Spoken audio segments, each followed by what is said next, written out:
रावण युद्ध में श्री राम के सम्मुख आता है। हाथों से धनुष बाण छूटा, जब सम्मुख आया रघुवर के, रह गया मूर्त की तरह खड़ा, दर्शन कर उन विश्वम्भर के। राम के सामने आते ही वह उनका मुख देखते ही धनुष बाण उसके हाथ से छूट जाता है। वह मूर्त की भांति उन भगवान के खड़ा होकर दर्शन करता है। पिछले जन्मों का ध्यान हुआ या नए लाभ पर दृष्टि पड़ी, लय लहा उठा वह सूखा वन, जब नयनामृत की वृष्टि पड़ी। ऐसा लग रहा है या तो उसको अपने पिछले जन्म का ध्यान आ गया है या नया कुछ लाभ लेना चाहता है। जैसे ही भगवान की दृष्टि उस पर पड़ती है, वह सूखा वन हरा भरा हो जाता है। तब उस बैरी भक्त का प्रभु ने खींचा ज्ञान, भूला पिछली बात सब छाया फिर अभिमान। वो भगवान का दुश्मन भक्त है।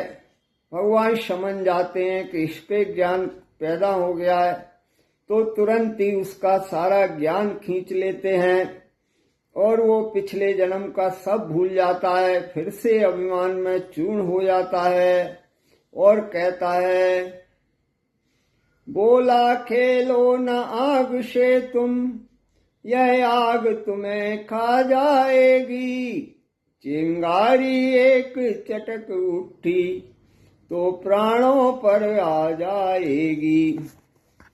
वह राम जी से कहता है, हे राम तुम आग से मत खेलो, यह आग तुम्हें खा जाएगी। अगर एक भी चिंगारी उठी तो तुम्हारे प्राणों पर आ जाएगी। लक्ष्मण रह न सके मौन यहाँ, बोले थोती यह धमकी है। सूरज वंशी अंगारे हैं, चिंगारी क्या कर सकती है। तो लक्ष्मण जी कहते हैं, ये दुष्ट धोती धमकी मत दे। सूरजवंशी तो अंगारे के समान है, एक छोटी चिंगारी उनका क्या बिगड़ सकती है। लखन लाल की बात सुन गरज उठा 10 भाल, बोला तो आओ लड़ो हे छत्री के लाल। लखन लाल की बात सुन करके रावण गर्जना करने लगता है और कहता है, तो आओ छत्री के बाल को आओ और मुझसे युद्ध करो। राक्षस द्वारा आमंत्रित हो भगवान युद्ध करने उठे, या भूपति भूपत त्रिभुवनपति सब भूमि भार हरने उठे। इस तरह रावण द्वारा बुलाने पर भगवान युद्ध करने को उठ खड़े होते हैं।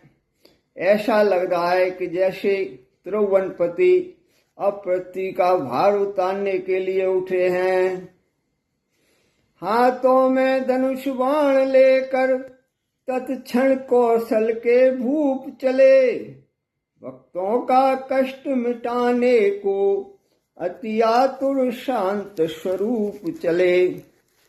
तब श्री राम जी हाथों में धनुष बाण लेकर के और पृथ्वी का भार उतारने के लिए और भक्तों का कष्ट मिटाने के लिए चल देते हैं।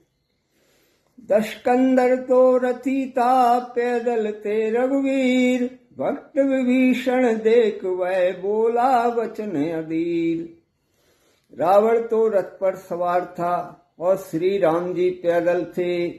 भक्त विभीषण यह देख करके और चिंताग्रस्त होकर भगवान से कहता है, हे नाथ न पद में पद त्राण, चढ़ने को रथ भी पास नहीं। पैदल जीते रथ वाले को होता मुझको विश्वास नहीं। हे नाथ आपके पद में आप तो पैदल हैं, आपके पास रथ भी नहीं है, तो आप पैदल चल के और एक रथ वाले को युद्ध में कैसे जीतेंगे? मुझे ये विश्वास नहीं होता है। जिसके बल से धरती कंपित पाताल स्वर्ग थर्राते हैं, उसको किस बल पर पैदल ही रघुनाथ जीतने जाते हैं। हे भगवान, जिसके बल से धरती पाताल और स्वर्ग सभी कंपायमान होते हैं, उसको किस बल पर आप पैदल ही जीतने जा रहे हैं? किस बल पर कुछ मुस्कुरा बोले आनंद कंद, रत है हम पर धर्म का इससे हम निर्द्वंद। किस बल पर जब विभीषण जी कहते हैं तो श्री राम जी मुस्कुराते हैं और कहते हैं, हे विभीषण जी, हमारे पास धर्म का रथ है, इसलिए हम निर्भीक हैं। शांत विभीषण हो गया सुनकर यह उपदेश, इधर युद्ध करने लगे सीतापति अवदेश। भगवान की ये बात सुन करके और वो विभीषण शांत हो जाता है और इधर श्री राम जी युद्ध करने लगते हैं।